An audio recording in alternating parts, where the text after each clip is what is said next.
I can introduce Tomás Carbonell.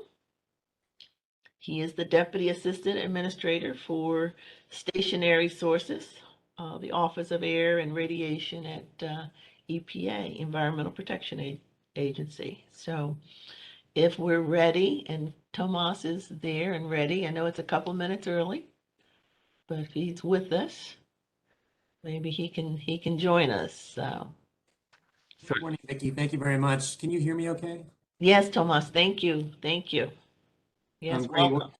Well, thank you so much. And I'm really grateful for the opportunity to speak with you here today about some of the current priorities of EPA's Office of Air and Radiation. As you all probably know, the Office of Air and Radiation is charged with carrying out EPA's responsibilities under the law to secure clean and healthy air and a safer climate for all Americans. And this work is really central to the Biden administration's focus on tackling the climate crisis and protecting public health and advancing environmental justice. Our office has been working to advance those priorities since January of last year by taking action on a number of fronts, including reducing climate and health-harming pollution from cars and trucks, implementing the bipartisan American Innovation and Manufacturing Act, which calls for a phase down in production and consumption of hydrofluorocarbons, and reducing harmful air pollution from power plants and major industrial sources. Just in the few minutes that I have here today, I really wanted to focus on two important areas of our work, and those are our efforts to address the public health and environmental impacts of the power sector, as well as to reduce harmful air pollution from the oil and natural gas sector. Turning first to the power sector, really just want to start by saying it's an important moment for the power sector and for our country. The power sector is obviously central to America's economic growth and competitiveness, and we all depend on a resilient power sector for affordable and reliable electricity. But this is also a sector that has important public health and environmental impacts. Every year, fine particle pollution and ozone pollution from power plants causes thousands of premature deaths, tens of thousands of new asthma cases, heart attacks, millions of lost school and work days. And all too often, those impacts fall hardest on communities that are already overburdened, including low-income communities and communities of color. In March, Administrator Regan articulated a comprehensive vision to addressing that full suite of impacts and achieving a cleaner power sector, and doing that in a way that really provides regulatory certainty and a long-term planning horizon for companies, for regulators and investors, a vision that allows power companies and grid operators to continue providing reliable and affordable electricity for families and businesses, and that creates jobs and economic opportunities. The heart of that vision, as I mentioned, is EPA's responsibility to protect public health and the environment, and really to address the full suite of impacts from the power sector, not just climate impacts, and not just air impacts even, considering land and water impacts as well. And so the vision really recognizes that EPA must take action under the Clean Air Act and other environmental laws to address those impacts. But at the same time, as the administrator recognized in first laying out this vision, this is a pivotal moment for the power sector, and we know that many power companies are working at really unprecedented scale and speed to transform the energy mix. Here in the US, we've already seen power sector emissions of carbon dioxide decrease by 37% since 2005. We've made huge strides in deploying renewable energy, and we're seeing many companies make ambitious commitments to continue to reduce pollution and invest in cleaner portfolios. So as we work to carry out our mission, we want to make sure that we're aligning with that progress and building on that progress. And so we're going to do that by taking actions under our regulatory authorities in a coordinated way that provide states, power companies, other stakeholders as much information about the regulatory landscape and in as close a span of time as possible to make sensible and cost-effective long-term decisions and investments. We're already moving forward with a few key pieces of that vision. In January, we issued a proposal to reaffirm the scientific and legal underpinnings of the 2012 Mercury and Air Toxic Standards for Power Plants, or MATS. The comment period on that proposal closed in April, and we're now working on next steps. As part of that proposal, we also took comment on whether there are new developments in the cost and performance of control technologies for mercury and other air toxics that might warrant issuing more protective standards as part of our thinking about next steps. A second key element that we're moving forward with emerged in March when EPA issued a proposed Good Neighbor Rule that would cut pollution from both power plants and industrial sources that contribute to unhealthy levels of smog for millions of Americans who live downwind. The proposal is necessary to ensure that states meet their obligations under the Clean Air Act to avoid contributing to unhealthy air quality in downwind states and communities under our 2015 health-based ozone air quality standards. It's also important for ensuring that downwind states and communities who suffer from unhealthy levels of ozone achieve healthier air and achieve attainment with those health-based air quality standards. This is not the first time that EPA has issued a national rule to address interstate air pollution. And indeed, the proposed Good Neighbor Rule applies the familiar framework that we've used, particularly in the series of cross-state air pollution rules that EPA has issued over the last decade. And like those earlier rules, relies on really cost-effective pollution control technologies and approaches that states and industry have relied on for years to address emissions of nitrogen oxides that contribute to ozone.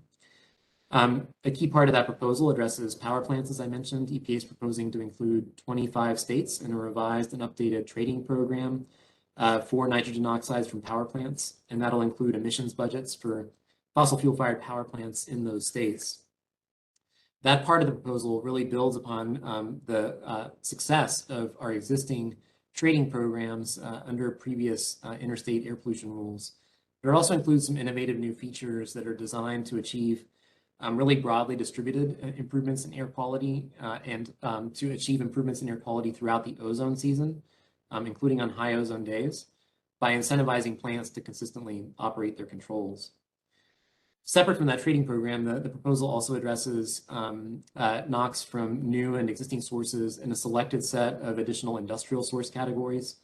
And those standards are really focused on sources that have the greatest impact on downwind air quality and that have cost-effective opportunities to achieve reductions, including by implementing technologies that many sources in downwind states have already long utilized. The proposal will save lives and protect public health in communities across the country. In 2026 alone, EPA projects that the proposed rule would prevent approximately 1,000 premature deaths and avoid more than 2,000 hospital and emergency room visits, 1.3 million cases of asthma symptoms, and 470,000 school absence days. And I should stress that reducing ozone levels also would improve visibility in national and state parks and increase protection for sensitive ecosystems, coastal waters, estuaries, and forests, in addition to the public health benefits that I mentioned. We're currently taking public comment on all aspects of the proposed Good Neighbor Rule through June 21st, and we're aiming to finalize a rule in time for the 2023 ozone season. So those are a couple of pieces of the power sector vision that, as I mentioned, we're already you're already seeing move forward.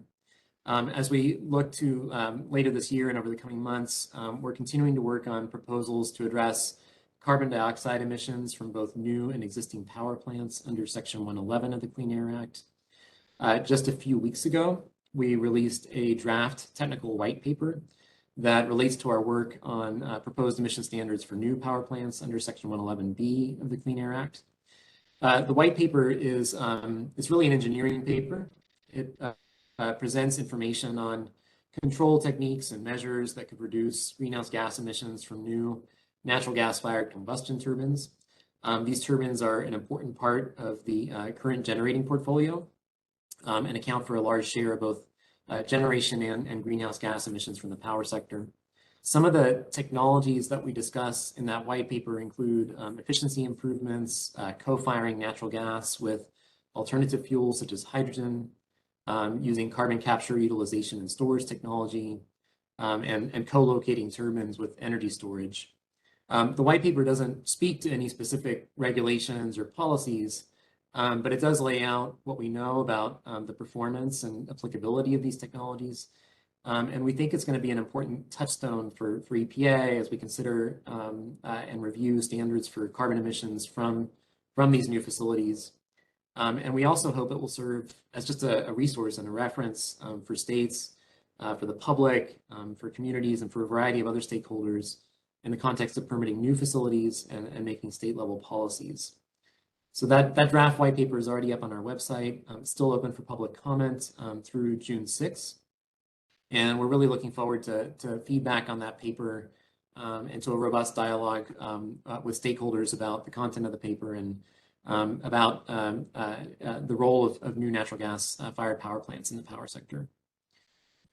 Separately, turning to existing power plants, we're also working to meet our obligation under the Clean Air Act to put in place emission guidelines for carbon dioxide pollution from existing power plants under Section 111D of the Clean Air Act. The agency is really committed as we move forward with that work to building on the lessons of our prior efforts in this area and engaging a broad range of stakeholders and to developing an approach that's really anchored in the law and the science. And of course, will account for the Supreme Court's pending decision on the scope of our authority under Section 111D. Lastly, as I mentioned earlier, that I can't really speak in detail to this, but the power sector vision also encompasses work to address the land and water impacts of power plants. And so in that vein, EPA is looking to propose a coal combustion residual rule for legacy surface impoundments, to finalize a federal permitting rule for coal combustion residuals, and on the water side, to propose kind of a few principles that are guiding our work. We think it's essential to our success that we provide state and federal energy regulators, power companies, and grid operators with well-timed information about our actions and make every effort to provide coherent compliance deadlines. I think, as I mentioned, that's really essential to helping all of these actors who are shaping the power sector make cost-effective decisions that are consistent with providing reliable and affordable electricity. We also want to work hand in hand with partners at all levels of government, including states and tribes and municipalities, as well as fellow federal agencies, to make sure our work builds on and complements their existing efforts and leadership. And we're also committed as we move forward with this work to transparency and an open dialogue with stakeholders. Turning from the power sector, I do just want to say a few words about our work on the oil and gas sector and to reduce emissions of methane and other harmful air pollutants from that sector. The oil and gas sector is the nation's largest industrial source of methane. That's a potent climate pollutant. It's responsible for approximately 1/3 of the warming we are now experiencing. And the sector is also a leading source of other health-harming air pollutants, including smog-forming volatile organic compounds and toxic air pollutants such as benzene. So addressing that full suite of pollutants is a crucial step, not just in fighting climate change, but also in protecting public health, particularly in areas of oil and gas developments and in communities that are located near oil and gas facilities that all too often suffer disproportionately from pollution and air quality. Last November, EPA issued a proposed rule that would strengthen and update standards that are already in the books for methane and volatile organic compounds from newly modified and reconstructed oil and gas facilities. And importantly, the proposal also included emission guidelines for states to follow in limiting methane from existing oil and gas facilities. For both new and existing sources under this rule, the proposal really leverages both cost-effective and proven solutions that major oil and gas producing states and leading companies are already using to minimize or eliminate pollution, as well as innovative technologies that are really making it possible to detect and mitigate methane emissions from oil and gas facilities more quickly and cost effectively than ever before. And the proposal is really informed by extensive outreach to a variety of stakeholders, as well as public listening sessions that we held last summer. The proposal will have tremendous benefits in reducing pollution, reducing methane by an amount equivalent to about 920 million metric tons of CO2 through 2035. And in addition, achieving 12 million tons of VOC reductions and 480,000 tons of HAP reductions over that same period. We received a ton of comments on the proposal, about 500,000 written comments during the public comment period. And as we indicated last November, we're now working on a supplemental proposal that we intend to release later this year. And that's really an important step in developing a final rule. This supplemental will include proposed regulatory text for public comment. It's an important opportunity to address some implementation details that weren't part of the November proposal. And then it also allows us to potentially revisit or refine elements of the proposal that we issued in November to take account of the public input and feedback we've received. And that's really important because, as I mentioned, the November proposal includes some innovative ideas, such as the use of advanced monitoring technologies for methane, where we requested public feedback. And we want to use that supplemental proposal to make sure we're taking stock of that feedback and getting these innovative features right, so that we can arrive at a final rule that achieves significant emission reductions and is workable and feasible. So I'll stop there and just want to thank you all again for the opportunity to provide an overview of some of our work here in the Office of Air and Radiation, and hopefully this allows just a few minutes for some questions. Thank you, Tomas. I was trying to take notes here as you were speaking. So quite interested in your remarks, and as you said, the public health and environmental impacts of the power sector, and then also looking at the oil and gas sector, reduction of methane and other pollutants. And I believe you said 2035 was kind of the year that you were. So yeah, when I mentioned 2035, that's the time period over which we were evaluating the benefits and costs of the proposal. And the baselines were the original baselines, or? So the emission reductions that I mentioned were relative to projected emissions over that period. Okay. And I appreciated your focus on technologies. I mean, I think the industry, both oil and gas and power sector, can get it so far to that point, but we really need the research and development of those technologies to get it the rest of the way. What is your focus on those technology companies and entities, I should say?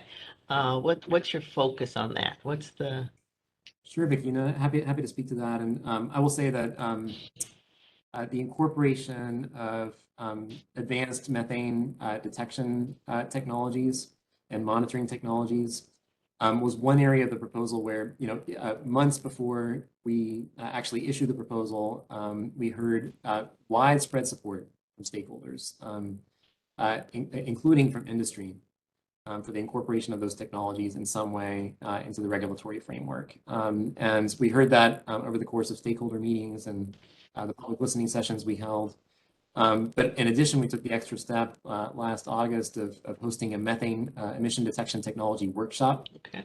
It spanned over a couple of days and included almost 1,000 participants, including industry representatives, academics, researchers, technology developers who are working on advancing sort of a broad portfolio of technologies that, as I mentioned, just have tremendous promise for making it easier and faster and more cost effective to actually mitigate these emissions. And the way we reflected some of those learnings in the November proposal was to essentially create an alternative compliance pathway for our basic leak detection and repair requirements that provides flexibility for a range of technologies to be used, including everything from satellite and aerial monitors to other forms of remote sensing to detect leaks and to guide efforts to mitigate those leaks.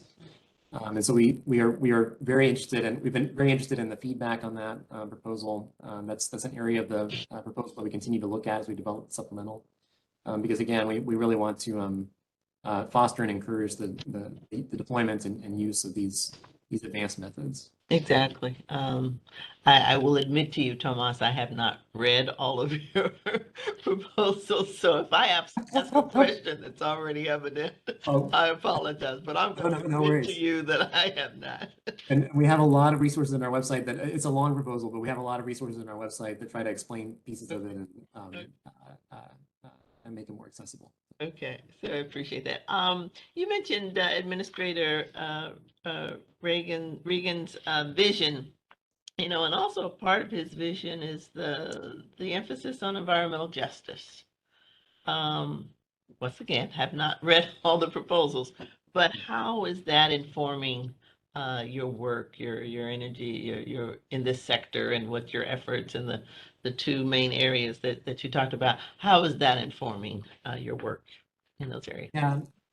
Thank you, Regina. I'll just say, Administrator Regan shares this administration, and all of us working here at EPA share the administration's commitment to advancing environmental justice as really a co-equal priority with addressing the climate crisis and protecting public health. These goals are really inseparable, and we recognize that too many communities, especially low-income communities and communities of color, have suffered for far too long from high levels of air pollution. So not just in our work in the power sector and the oil and gas sector, but really across our portfolio, the administrator has directed us to weave environmental justice into all of our activities, and that's true of all offices across the agency. One important way in which we've been doing that is, of course, enhancing and amplifying our work to undertake outreach and engagement to communities and to environmental justice organizations. We've sought early and frequent conversations with those stakeholders and have really kind of built listening sessions and outreach into the rulemaking process. In the context of the oil and gas proposal, we also took the additional step of holding training sessions before the November proposal was out, as well as once the proposal was out, that were directed at communities as well as tribes and small businesses to provide information about the rulemaking process and equip them to participate effectively in it. We are also, working in the context of our rules to improve our ability to understand the impacts of our actions at the community level and to look for opportunities, where possible to enhance the community level benefits of our actions. In the oil and gas proposal, for example, we are proposing presumptive emission standards for a broad range of existing facilities, including facilities like storage vessels that we recognize in the proposal are often located close to communities and have been associated with high emission events. And the oil and gas proposal also included a really extensive analysis of the locations of oil and gas facilities and the characteristics of communities around those facilities so we could better understand how pollution from this sector affects communities at that local level. We're also taking steps outside of these rulemaking processes to really advance air pollution monitoring, including through investments under the American Rescue Plan that are focused on communities that are disproportionately affected by air pollution and the pandemic, and taking other steps such as supporting permitting authorities and considering environmental justice into their permitting actions that again just reflect the sort of holistic focus on environmental justice across the agency.